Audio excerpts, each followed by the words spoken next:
O Planeta SPM está de volta e hoje falaremos sobre a prática de bullying e da necessidade de um ensino especial para crianças e jovens com TDAH. Um dos maiores inimigos das pessoas que têm TDAH é a exclusão. É muito comum que os alunos com sinais de déficit de atenção tenham um rendimento acadêmico baixo e se isolem das atividades em grupo. Esse tipo de situação pode impactar drasticamente no comportamento, podendo levar até mesmo à depressão. Nossa equipe preparou uma reportagem para entendermos como as escolas lidam com os alunos que apresentam TDAH. No Brasil, milhares de alunos com TDAH não têm uma supervisão especializada na escola, o que prejudica o processo de desenvolvimento acadêmico e social. Buscar identificar essas crianças, orientar os pais e proporcionar um ambiente agradável de ensino e aprendizagem aos alunos é responsabilidade não só do professor, mas também da gestão pedagógica da escola. Muitas instituições de ensino no Brasil já estão tomando medidas efetivas para auxiliar os estudantes. Primeiro você vai conhecer como é o caso, a coordenação passa a dialogar com a psicopedagoga, com o psicólogo, para ver quais são as abordagens que nós podemos fazer. Segundo a Lei de Diretrizes e Bases da Educação Nacional, alunos com necessidades especiais devem receber o tratamento especializado. Crianças com TDAH podem apresentar uma dificuldade maior na sua caminhada perante as não diagnosticadas com o sintoma. Quando ele chega à escola, que a gente recebe um laudo, que a gente conversa com o terapeuta e os pais, a gente vai começar, em primeiro lugar, a cuidar do emocional desse aluno. Fazer com que ele seja inserido, que ele tenha um acolhimento. Uma das principais dificuldades dos alunos portadores de TDAH são os problemas de comportamento no ambiente escolar, que se manifestam pela dificuldade de seguir códigos disciplinares e pela agitação na sala de aula.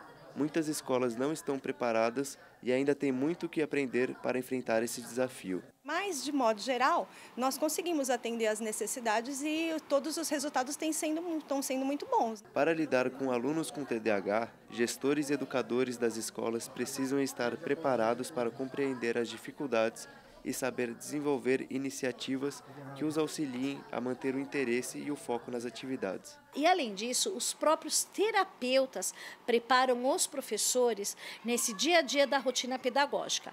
Como que ele tem que fazer, que parte que o aluno entende, e depois o terapeuta e o professor junto vão avaliar se a conduta está sendo positiva, se a conduta não está surgindo defeito e se o plano de ação tem que mudar. O auxílio aos portadores de déficit de atenção é essencial para que os alunos tenham um bom desempenho escolar e social. Antigamente eu não tinha muito um norte. Agora eu já sei o que me ajuda e o que atrapalha. Então, e também por minha faculdade ter uma metodologia diferente do tradicional, já ajuda muito, porque eu estudo do jeito que eu quero. Bom, estamos aqui no estúdio agora com a Berenice Abreu e online com Juliana Bielawski, psicopedagoga com experiência em trabalhos com o sistema neurológico de crianças e adolescentes com TDAH. Juliana, obrigado por estar aqui com a gente. Bom dia, gente. Obrigada a vocês por terem me chamado. Imagina, que isso. Juliana, o portador de TDAH necessita de um ensino diferenciado para conseguir acompanhar as atividades acadêmicas? Olha, eu não acho que seja um ensino diferenciado, né? Eu não estou falando de questões de faculdade, tá? Vou falar pelo ensino fundamental, ensino médio. O que eles precisam é saber entrar na rotina, né? Então, assim, tem alguns cuidados que tem que ser tomados. Então, a criança precisa sentar na frente, ela tem que ter poucos de estímulos, né? Porque o que acontece? Eles têm uma distração muito grande. Então, passa qualquer pessoa perto da porta, com a porta aberta, eles vão olhar. Né? Então, não é uma questão de ensino diferenciado, mas sim de treino, para poderem prestar atenção, né? Eles têm que sentar na frente, eles têm que estudar de uma forma diferenciada em casa, mas na escola não. E você, Berenice, você acha que a escola precisa dar uma atenção especial para esses alunos com TDAH? Algumas regras, como a Juliana falou, né, de sentar na frente, o professor tentar estimular, chamar mais atenção, né, fazer mais perguntas para essas crianças. Então, aí eles conseguem manter um pouco mais de atenção. Agora, manter também uma rotina, tipo ter uma agenda, ter um horário. Essa rotina é uma coisa que o TDAH não tem. E aí se consegue fazer com que ele insira essa rotina na prática dele, né? Não só da escola, que tem regras, mas também em casa, isso auxilia muito. Entendi. E Juliana, na área clínica, como pode ser o trabalho do psicopedagogo para melhorar o desempenho desses alunos com TDAH? Então, na clínica, né, dentro do consultório, eu, por exemplo, trabalho de muitas formas, né?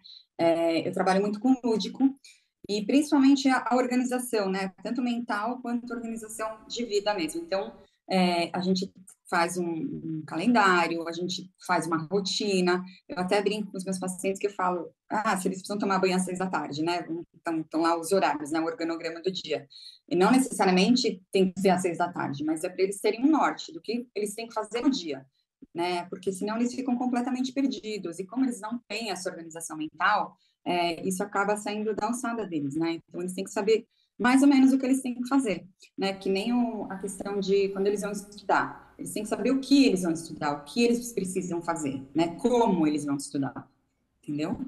Entendi. E, Berenice, é possível desenvolver habilidades para que os estudantes com TDAH sejam menos vulneráveis a sofrer a prática do bullying na escola?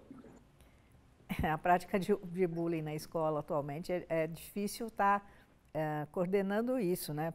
Eu acho que a escola perdeu um pouco da questão do limite, né? Assim como os pais também. Então, seguir regra era um jeito de não ter bullying, mas hoje em dia é difícil. Agora, quando você trabalha e a criança começa a conseguir se concentrar, prestar atenção, ele vai sofrer menos bullying, porque ele vai prestar atenção na conversa, inclusive assim, às vezes a pessoa dá uma piscada, ele não percebe que deu uma piscada, então isso é motivo do pessoal dar risada, porque ele está fora do contexto. Então essas coisas ele precisa aprender a ampliar um pouco a percepção dele, aliás, ampliar bastante para poder sacar o que está acontecendo. Entendi. Juliana, você quer dar alguma consideração final para a gente aqui? Vai de você.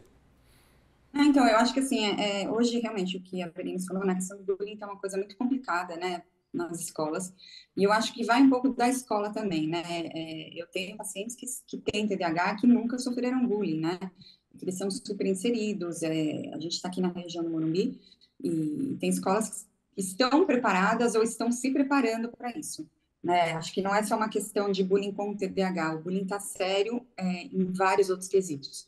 Então, as escolas estão se preparando, né? E o aluno, eu acho que assim, como a Berenice falou assim, às vezes ele dá uma piscada e tal, mas não é só a questão da atenção, né? Tem outras questões, porque o comportamento do TDAH, às vezes, é um comportamento mais imaturo, né? Às vezes ele faz brincadeirinha que realmente não está no contexto, como ela falou. Então, isso é um pouco mais difícil, né? Ele saber como se comportar também é uma questão um pouco de treino, não só de regras, mas de treino, tanto em casa quanto no consultório, por exemplo. Bom, Juliana, muito obrigado pela sua participação. E agora vamos para um rápido intervalo e já voltamos com a Berenice de novo para falar sobre o tratamento do TDAH.